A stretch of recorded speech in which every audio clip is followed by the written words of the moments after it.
Hello, मी निवृत्ती पाटील शेतकरी. हे निर्मल सीडचे भेंडस मी लावलेले आहे टिंडा बियाण्यासाठी.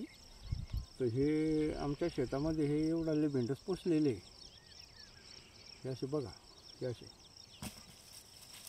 ट्रीटमेंट सगळी व्यवस्थित केलेली आहे. पोटॅश बिटॅश 050. तर चांगला माल पोचला आहे यावर्षी. लागवड कधी केली होती? 300, 250, 300 बी निघते एका भेंडासमध्ये. आकारात जेवढा आकार मोठा तेवढं बी जास्त. हे बघा शेतकऱ्यांनो,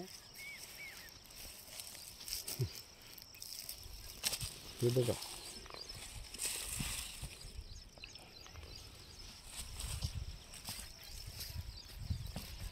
हे असं माल आहे.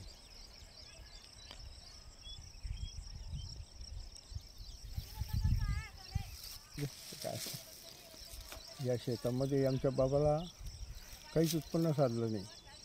मी जवळपास 3.5 लाखाचं 4 महिन्यात क्रॉप काढतो याच्यामध्ये आता.